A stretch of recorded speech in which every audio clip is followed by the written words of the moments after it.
নমস্কার।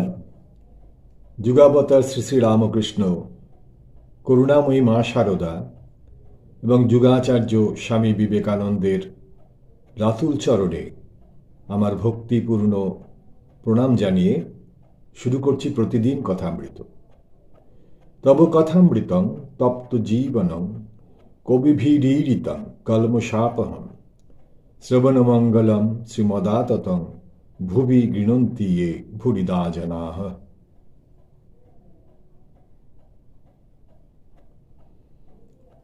শ্রী শ্রী রামকৃষ্ণ কথামৃত আমরা পড়ব আজকে 648 পাতা, দ্বাদশ পরিচ্ছেদ, শ্রীরামকৃষ্ণ ও কর্মকাণ্ড।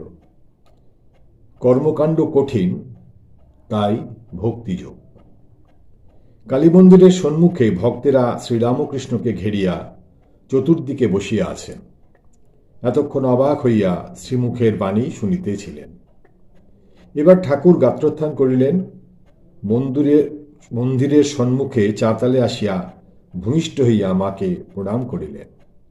ভক্তেরা সকলে তাহার কাছে সত্বর আসিয়া তাহার পাদমূলে ভূমিষ্ঠ হইয়া পড়িলেন। সকলেই চরণ দুলের ভিখারি। সকলেই চরণ বন্দনা করিলে পর ঠাকুর চাতাল হইতে নামিতেছেন ও মাস্টারের সঙ্গে কথা কহিতে কহিতে নিজের ঘরের দিকে আসিতেছেন।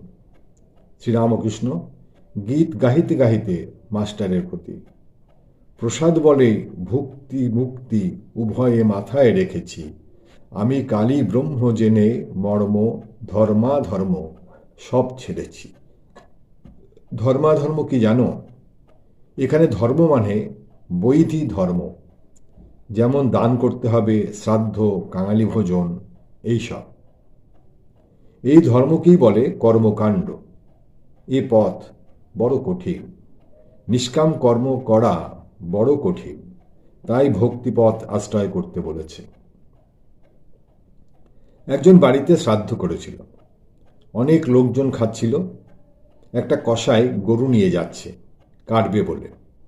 গরু বাগ মানছিল না, কসাই হাঁপিয়ে পড়েছিল। তখন সে ভাবলে শ্রাদ্ধ বাড়ি গিয়ে খাই, খেয়ে গায়ে জোর করি, তারপর গরুটাকে নিয়ে যাব। সে তাই করলে, কিন্তু যখন সে গরু কাটলে তখন যে শ্রাদ্ধ করেছিল তারও গোহত্যার পাপ হল। তাই বলছি, কর্মকাণ্ডের চেয়ে ভক্তিপথ ভালো। অদ্ভুত কথা যে সে শ্রাদ্ধ বাড়ির পাশ থেকে যাচ্ছিল, তার বাড়িতে গিয়ে সে খেলো এবং খাবার পরে সে গিয়ে গরুটাকে কাটল। তাই যার বাড়িতে শ্রাদ্ধ খেলো তার ওই গরু কাটার দোষটা তার উপরে পড়ল। সেই জন্য বলছেন যে ভক্তিপথটাই ভালো পথ। এই কর্মের পথে গেলে অনেক রকম গোলযোগ থাকতে পারে, সেজন্য ভক্তিপথটাই ঠাকুর সবসময় পছন্দ করছেন। তাই বলছি, কর্মকাণ্ডের চেয়ে ভক্তিপথ ভালো। এই যে কর্মকাণ্ড করলো, এত লোকজন ডেকে খাওয়ালো তার বাড়িতে, তো এই সাধ্য কর্ম করতে গিয়ে তো এই কর্ম করতে গিয়েই তার এই গণ্ডগোলটা বাঁধলো, সেই ঠাকুর বলছেন। ঠাকুর ঘরে প্রবেশ করিতেছেন, সঙ্গে মাস্টার। ঠাকুর গুনগুন করিয়া গাহিতেছেন, নিবৃত্ত মার্গের বিষয় যা বললেন তারই ফুট উঠছে। ঠাকুর গুনগুন করে বলছেন, অবশেষে রাখো গোমা হারের মালা সিদ্ধি ঘোটা। ঠাকুর ছোটখাটটিতে বসিলেন। অধর, কিশোরী ও অন্যান্য ভক্তেরা আসিয়া বসিলেন। শ্রীরামকৃষ্ণ ভক্তদের প্রতি, ঈশানকে দেখলুম, কই কিছুই হয় নাই। বলো কি, পুনশ্চরণ 5 মাস করেছে, অন্য লোকে এক কাণ্ড করত। অধর, আমাদের সম্মুখে ওকে অত কথা বলা ভালো হয় নাই। শ্রীরামকৃষ্ণ, সে কি, ও জাপক লোক, ওর ওতে কি? কিয়ৎক্ষণ কথার পর ঠাকুর অধরকে বলিতেছেন, ঈশান খুব দানি, আর দেখো জপ তপ খুব করে। ঠাকুর কিছুকাল চুপ করিয়া আছেন। ভক্তেরা মেঝেতে বসিয়া এক দৃষ্টে চাহিয়া আছেন। হঠাৎ ঠাকুর অধরকে উদ্দেশ্য করিয়া বলিতেছেন, আপনাদের যোগ ও ভোগ দুই আছে। এরপরে আমরা চলে যাচ্ছি ত্রয়োদশ পরিচ্ছেদে। শ্রীরামকৃষ্ণ দক্ষিণেশ্বরে কালী পূজা মহানিশায় ভক্তদের সঙ্গে। মাস্টার বাবুরাম, গোপাল, হরিপদ, নিরঞ্জনের আত্মীয় রামলাল হাজরা এরা ওখানে রয়েছেন। আজ কালী পূজা, 18ই অক্টোবর 1884 খ্রিস্টাব্দ, শনিবার, 3রা কার্তিক, অমাবস্যা। রাত 10টা-11টার সময় কালী পূজা আরম্ভ হইবে। কয়েকজন ভক্ত এই গভীর অমাবস্যা নিশীতে ঠাকুর শ্রীরামকৃষ্ণকে দর্শন করিবেন, তাই তরা করিয়া আসিতেছেন। মাস্টার রাত্রি আন্দাজ 8টার সময় একাকী আসিয়া পৌঁছিলেন। বাগানে আসিয়া দেখিলেন কালী মন্দিরে মহোৎসব আরম্ভ হইয়াছে। উদ্যান মধ্যে মাঝে মাঝে দ্বীপ, দেব মন্দির আলোকে সুশোভিত হইয়াছে। মাঝে মাঝে রোশন চৌকি বাজিতেছে। কর্মচারীরা দ্রুত পদে মন্দিরের স্থান হইতে স্থানে যাতায়াত করিতেছেন। আজ রাসমণির বাড়িতে ঘটা হইবে। দক্ষিণেশ্বরের গ্রামবাসীরা শুনিয়াছেন, আবার শেষ রাত্রে যাত্রা হইবে। গ্রাম হইতে আবাল বৃদ্ধ বনিতা বহু সংখ্যক লোক ঠাকুর দর্শন করিতে সর্বদা আসিতেছে। বৈকালে চণ্ডীর গান হইতেছিল, রাজনারায়ণের চণ্ডীর গান। ঠাকুর ভক্ত সঙ্গে প্রেমানন্দে গান শুনিয়াছেন। আজ আবার জগতের মার পূজা হইবে। ঠাকুর আনন্দে বিভোর হইয়া আছেন। রাত্রি 8টার সময় পৌঁছিয়া মাস্টার দেখিতেছেন ঠাকুর ছোট খাটটিতে বসিয়া আছেন। তাহাকে সম্মুখে করিয়া মেঝের উপর কয়েকটি ভক্ত বসিয়া আছেন।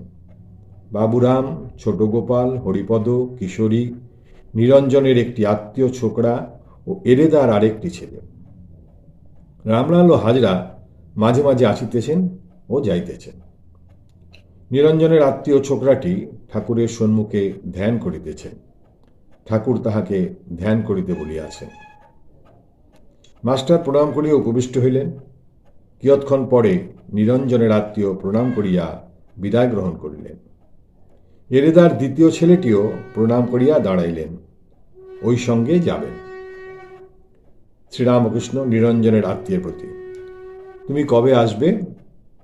ভক্ত, আজ্ঞা সোমবার বোধ হয়। শ্রীরামকৃষ্ণ আগ্রহের সহিত, লণ্ঠন চাই, সঙ্গে নিয়ে যাবে? ভক্ত, আজ্ঞা না, এই বাগানের পাশে, আর দরকার নেই।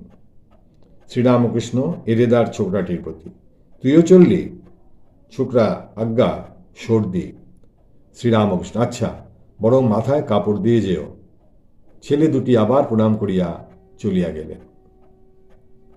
এরপরে চলে যাচ্ছি চতুর্দশ পরিচ্ছেদে। দক্ষিণেশ্বরে কালী পূজা মহানিশায় শ্রীরামকৃষ্ণ ভজনানন্দে। গভীর অমাবস্যা নিশি, আবার জগতের মার পূজা।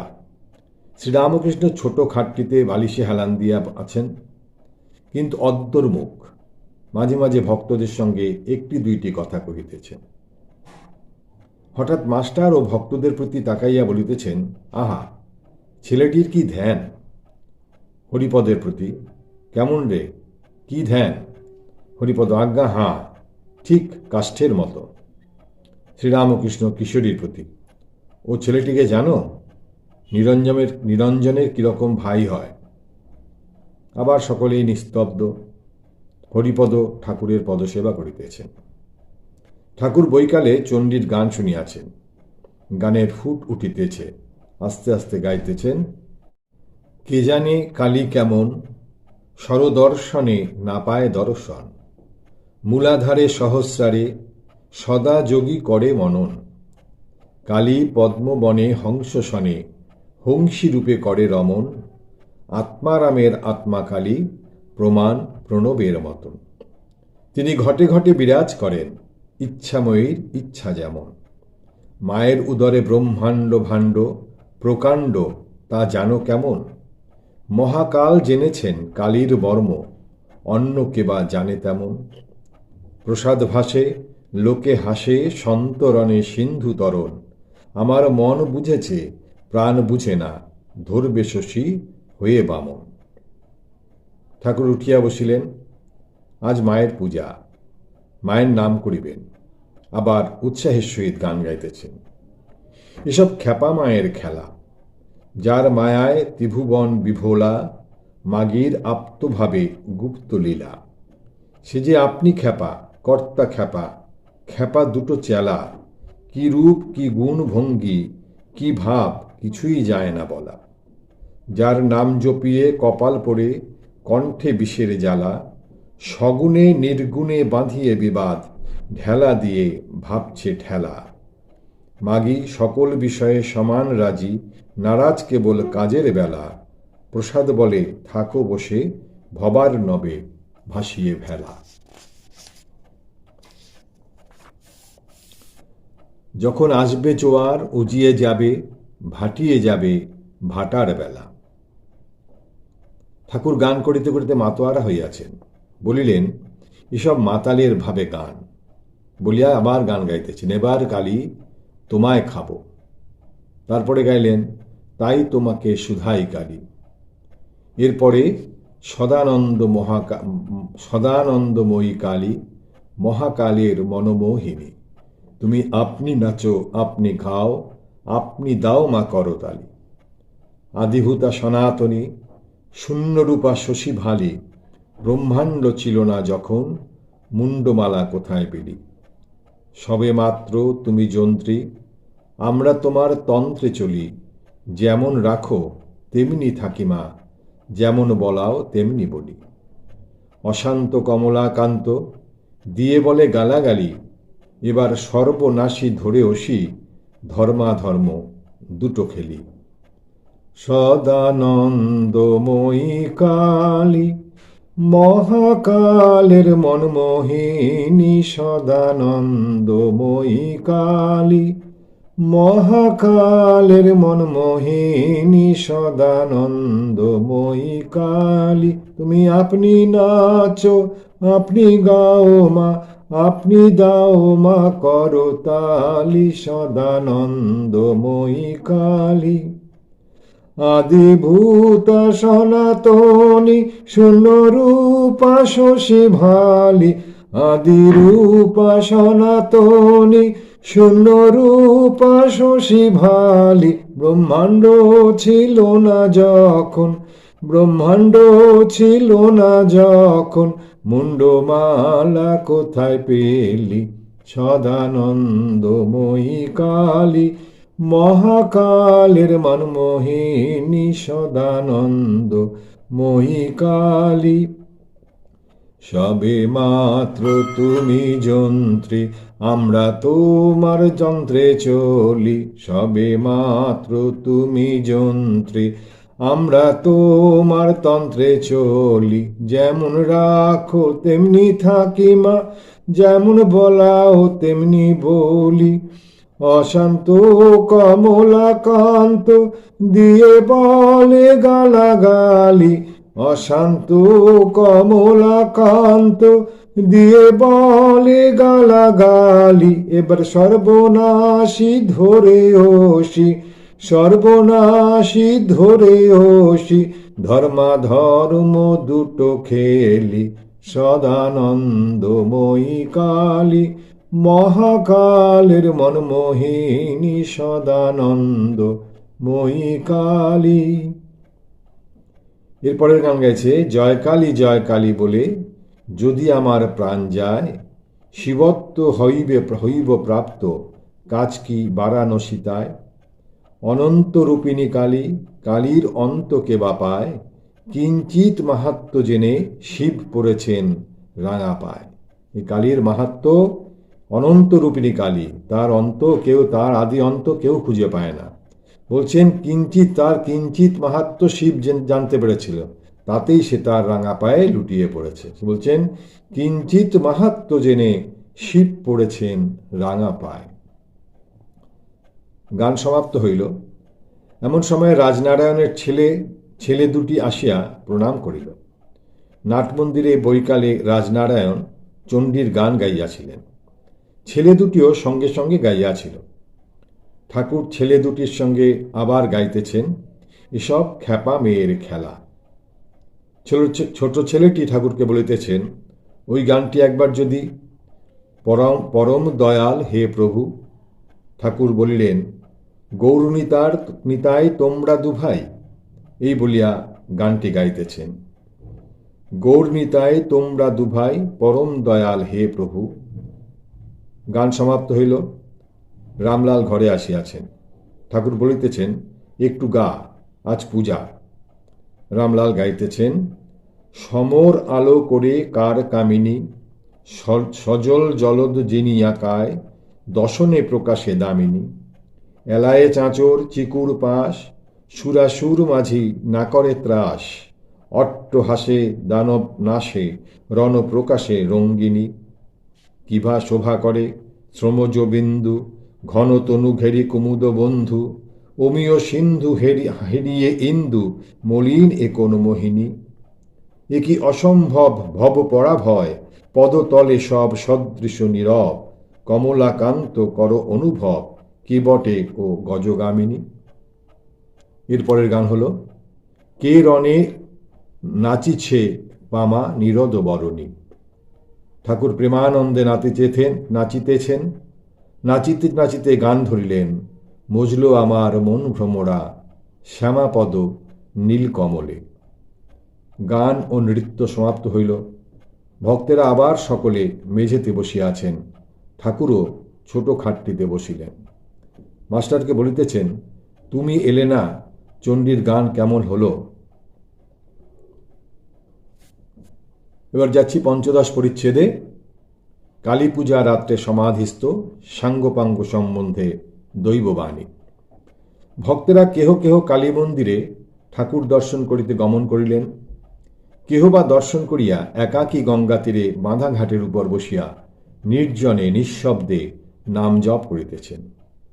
রাত্রি প্রায় 11টা, মহানিশা, জোয়ার সবে আসিয়াছে। ভাগীরথী উত্তর বাহিনী, তীরস্থ দীপালোকে এক একবার কালো জল দেখা যাইতেছে। রামলাল পূজা পদ্ধতি নামক পুঁথি হস্তে মায়ের মন্দিরে একবার আসিলেন। পুঁথিখানি মন্দির মধ্যে রাখিয়া দিবেন। মণি মাকে সতৃষ্ণ নয়নে দর্শন করিতেছেন দেখিয়া রামলাল বলিলেন, ভিতরে আসবেন কি? মণি অনুগৃহীত হইয়া ভিতরে প্রবেশ করিলেন। দেখিলেন মা বেশ সাজিয়াছেন। ঘর আলোকাকীর্ণ। মার সম্মুখে 2 সেজ, উপরে ঝাড় ঝুলিতেছে। মন্দিরতল নৈবেদ্যে পরিপূর্ণ। মার পাদপদ্মে জবা বিল্ল, নানাবিধ পুষ্পমালায় বেশকারী মাকে সাজাইয়াছেন। মণি দেখিলেন সম্মুখে চামর ঝুলিতেছে। হঠাৎ মনে পড়িল, ঠাকুর শ্রীরামকৃষ্ণ এই চামর লইয়া ঠাকুরকে কত ব্যজন করেন। তখন তিনি সংকুচিতভাবে রামলালকে বলিতেছেন, এই চামরটি একবার নিতে পারি? রামলাল অনুমতি প্রদান করিলেন। তিনি মাকে ব্যজন করিতে লাগিলেন। তখনও পূজা আরম্ভ হয় নাই। যে সকল ভক্তেরা বাহিরে গিয়াছিলেন তাহারা আবার ঠাকুর শ্রীরামকৃষ্ণের ঘরে আসিয়া মিলিত হইলেন। শ্রীযুক্ত বেণীবাল নিমন্ত্রণ করিয়াছেন। আগামীকল্য সিথি ব্রাহ্ম সমাজে যাইতে হইবে। ঠাকুরের নিমন্ত্রণপত্রে কিন্তু তারিখ ভুল হইয়াছে। শ্রীরামকৃষ্ণ মাস্টারের প্রতি, বেণীপাল নিমন্ত্রণ করেছে, তবে এরকম লিখলে কেন বলো দেখি? মাসের আগে লেখাটি ঠিক হয় নাই, তবে অত ভেবেচিন্তে লেখেন নাই।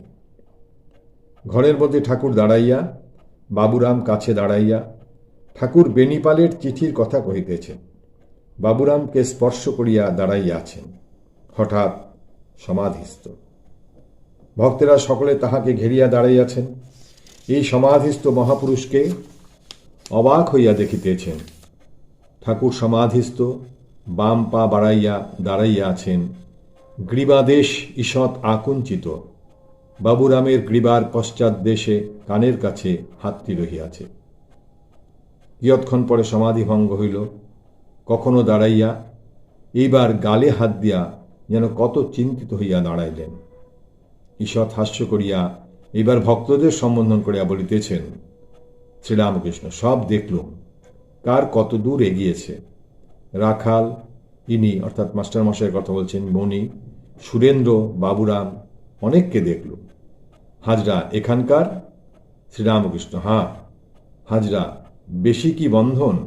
শ্রীরামকৃষ্ণ, না। হাজরা, নরেন্দ্রকে দেখলেন? শ্রীরামকৃষ্ণ, দেখি নাই, কিন্তু এখনো বলতে পারি একটু জড়িয়ে পড়েছে। কিন্তু সব্বাইয়ের হয়ে যাবে দেখলুম। মনির দিকে তাকাইয়া সব দেখলুম ঘুপটি মেরে রয়েছে। ভক্তেরা অবাক, দৈববাণীর ন্যায় অদ্ভুত সংবাদ শুনিতেছেন। শ্রীরামকৃষ্ণ একে কিন্তু একে, অর্থাৎ বাবুরামের কথা বলছেন, কিন্তু একে ছুঁয়ে অরূপ হল। হাজরা ফার্স্ট কে? ঠাকুর শ্রীরামকৃষ্ণ চুপ করিয়া রহিলেন। কিয়ৎক্ষণ পরে বলিতেছেন, নিত্যগোপালের মতো গোটা কত হয়। আবার চিন্তা করিতেছেন, এখনও সেইভাবে দাঁড়াইয়া আছেন। আবার বলিতেছেন, অধর সেন, যদি কর্মকাজ কমে, কিন্তু ভয় হয় সাহেব আবার বকবে, যদি বলে এ ক্যা হয়, সকলের ঈষৎ হাস্য। ঠাকুর আবার নিজ আসনে গিয়া বসিলেন, ভক্তেরা মেঝেতে বসিলেন। বাবুরাম ও কিশোরী তাড়াতাড়ি করিয়া ছোট খাটটিতে গিয়া ঠাকুরের পাদমূলে বসিয়া একে একে পদসেবা করিতেছেন। শ্রীরামকৃষ্ণ কিশোরীর দিকে তাকাইয়া, আজ যে খুব সেবা। রামলাল আসিয়া ভূমিষ্ঠ হইয়া প্রণাম করিলেন ও অতিশয় ভক্তিভাবে পদতুলি গ্রহণ করিলেন। মায়ের পূজা করিতে যাইতেছেন। রামলাল ঠাকুরের প্রতি, তবে আমি আসি। শ্রীরামকৃষ্ণ, ওং কালী, ওং কালী, সাবধানে পূজা করো, আবার মেড়া বলি দিতে হবে। মহানিশা, পূজা আরম্ভ হইয়াছে। ঠাকুর শ্রীরামকৃষ্ণ পূজা দেখিতে আসিয়াছেন, মার কাছে গিয়া দর্শন করিতেছেন। এবার বলি হইবে। লোক কাতার দিয়া দাঁড়াইয়াছে। বদ্ধ পশুর উৎসর্গ হইল। পশুকে বলিদানের জন্য লইয়া যাইবার উদ্যোগ হইতেছে। ঠাকুর শ্রীরামকৃষ্ণ মন্দির ত্যাগ করিয়া নিজের ঘরে ফিরিয়া আসিলেন। ঠাকুরের সে অবস্থা নয়, পশুবধ দেখিতে পারিবেন না। রাত 2টা পর্যন্ত কোনো কোনো ভক্ত মা কালীর মন্দিরে বসিয়াছিলেন। হরিপদ কালীঘরে আসিয়া বলিলেন, চলুন, তিনি ডাকছেন, খাবার সব প্রস্তুত। ভক্তেরা ঠাকুরের প্রসাদ পাইলেন ও যে যেখানে পাইলেন একটু শুইয়া পড়িলেন। ভোর হইল, মার মঙ্গল আরতি হইয়া গিয়াছে। মার সম্মুখে নাটমন্দিরে যাত্রা হইতেছে। মা যাত্রা শুনিতেছেন। ঠাকুর শ্রীরামকৃষ্ণ কালীবাড়ির বৃহৎ পাকা উঠান দিয়া যাত্রা শুনিতে আসিতেছেন। মণির সঙ্গে সঙ্গে আসিতেছেন, ঠাকুরের কাছে বিদায় লইবেন। শ্রীরামকৃষ্ণ, কেন, তুমি এখন যাবে? মণি, আজ আপনি সিথিতে বৈকালে যাবেন? আমারও যাবার ইচ্ছা আছে, তাই বাড়িতে একবার যাচ্ছি। কথা কহিতে কহিতে মা কালীর মন্দিরের কাছে আসিয়া উপস্থিত। অদূরে নাটমন্দির, যাত্রা হইতেছে। মণি সোপান মূলে ভূমিষ্ঠ হইয়া ঠাকুরের চরণ বন্দনা করিতেছেন। ঠাকুর বলিলেন, আচ্ছা এসো, আর দুখানা আট পৌড়ে নাইবার কাপড় আমার জন্য এনো। এই অবধি হল কালী পুজোর দিন রাত্রি। আমরা সুন্দর একটি বর্ণনা মাস্টারমশাইয়ের থেকে শুনলাম। এবার মাস্টারমশাই তার বাড়ির অভিমুখে যাচ্ছেন। আজকে আমরা এখানেই রাখছি। নিরঞ্জনং নিত্যম অনন্তরূপং ভক্তানুকম্পা ধিত বিগ্রহং বৈ ঈশাবতারং পরমেশ্বমিড্ডং তং রামকৃষ্ণ শিরসা নমামি। হরি ওম তৎসৎ। শ্রীরামকৃষ্ণার্পণমস্তু।